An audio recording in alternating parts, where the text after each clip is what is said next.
Hello and welcome, Peta Mathias. Now, Bonjour. Bonjour to you. Now, it's quite a long time since we had you on Let's Talk, because you're usually taking people off on grand and glamorous holidays in France and Morocco and India and things.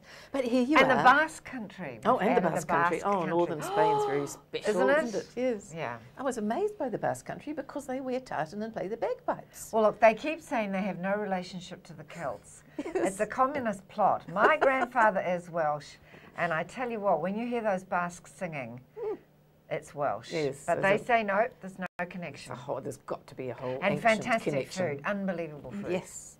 However, we're not here to talk about the Basque Country. We're here to talk about your new stage show, which is what you're currently running. And tell us all about it. Well, it's kind of like those old-fashioned road shows, you know, where the person gets up and does a bit of everything, and then has a cup of tea halfway through it. Yes. Sort of thing. So we have it's everything that I always do anyway. You know, like I'm always doing readings of my books. You know, like you are, and you talk to things, you do public speaking. I teach cooking classes. I write an agony aunt column for the Dominion Post. So my producer, Jane Avery, and I decided that we will go, because she produces my television company, but we decided that she should branch out and learn how to produce a stage show. So we put it together, but there wasn't much to put together because it's already just things that I already do. Except that we have an agony aunt section on the stage. Now, I've watched your trailer. Now, I get the impression you just pull people up from the audience, do you? And we don't force anybody to, you know, because you know how awful it is when you're in an audience and you suddenly realise, oh my God, it's participatory. Someone's I hate going that. to pick I hate me. that. Someone's going to pick on me. Yes. No. They write out their agony aunt question at halftime and give it to Jane. She puts it in a basket. And then Jane brings that basket on. So they wouldn't put it in if they weren't prepared to play the game. Because it's entertainment. Yes.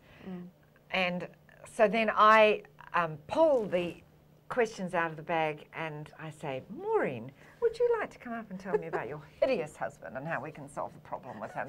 And she'll say, no, I'm not getting up on the stage. Or she'll say, yes, and they get up there. Yes. So, you know, it's uncontrollable. You don't know what's going to happen, and I don't know what the questions are going to be. Oh, so you don't get a little from Jane saying this is what's in the basket? No, Jane sorts through them herself, because sometimes people ask boring questions which are not going to be of any help to anybody. So there has to be a bit of comic possibility in them. But it's really not necessarily. Some people do ask serious questions which are answered seriously, but it works better if it's someone who wants to have a bit of fun.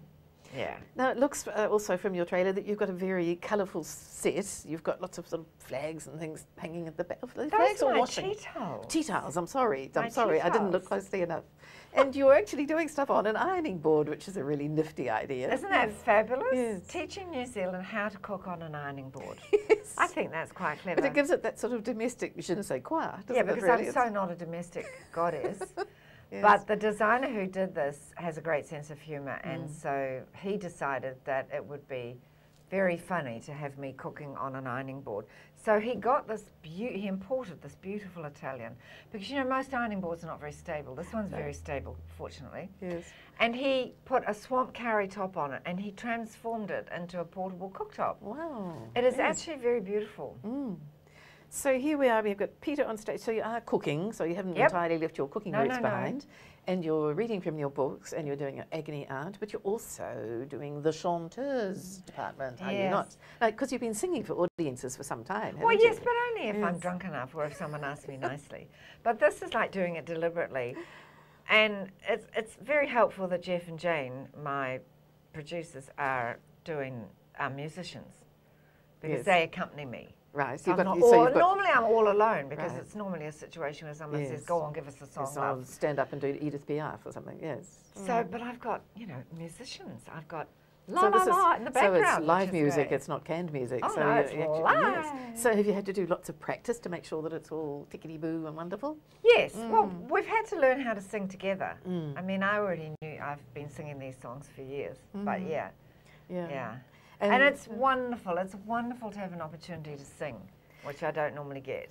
And this is so different from your TV shows, isn't it? I mean, you've become quite... They wouldn't let me sing. when I did Taste New Zealand. Oh no, but I mean your wouldn't own let me shows sing. that you're doing now under your own company name. Is it Redhead Productions? Yeah, Redhead Productions. Yes, yeah. where you go off and you do these wonderful food and exotic places and things. We want to do India next. Yes, that would be brilliant. But so you've got this big juxtaposition going on now between, you know, being really, you know, not hard-edged, but being very organised in your cooking travel shows and doing this lovely audience participation thing. Do you like one better than the other? Well, as you know, when you're a writer, and also when you make television, you're on your own most of the time. Even if you're making television, you're just talking to one camera. So it's one person as far as you're concerned. And it's really nice to be able to get out and meet the people who enjoy your work. And also it's great being on a stage. I mean, I'm a show-off. Yes. And I get to wear a sparkly dress. Yes. So Did you I'm ever really want happy. to go on the stage when you were a kid? I was. Yes. I've been on the stage since I was 5, singing competitions. Yes.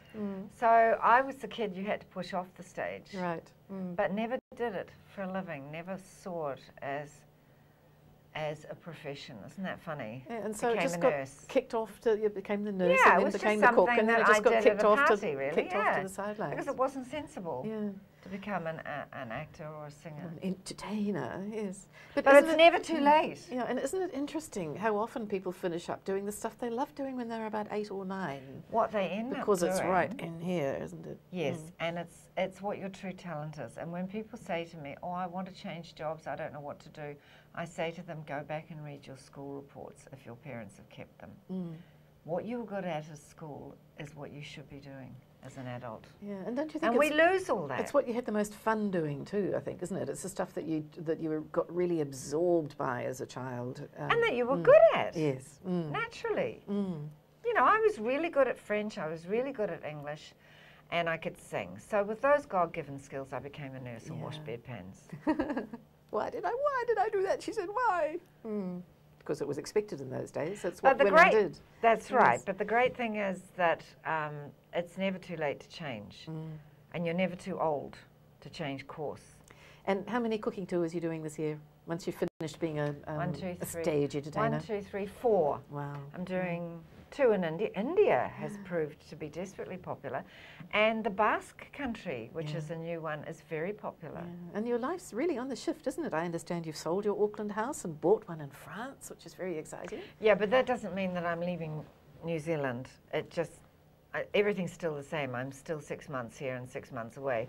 It just means that now I own a little house this big in Uzes, which I'm going to do up and turn into a little cooking school. Oh, okay. And with it accommodation, or is it only big enough? God, to no. No, you're not about to change people's seats. No, go and live down the road. Yes. But that's a grand idea, isn't it? Because it gives you a spot in which you can just sit there and invite people in. Well, I go rather there than every travelling year. with them, I've been I guess. going there and living there for 3 months every year for 10 years. And I've always rented, and I'm sick of it. So I thought, you know, it's a very, very good deal to buy in Uzes because houses are very expensive in New Zealand and they're cheap in the south of France. Yeah, and so the New Zealand dollar's not bad very, against the euro at the moment it's either. very which is all good. So now's the time to do it. So big new start, and one of your big new starts on the stage, you would encourage people, of course, to go and buy tickets. Oh, yes. It's a good night out, you know. I'm sure. It's a good night out. Thank you for coming in and talking to us about it. Thank you, Lindsay.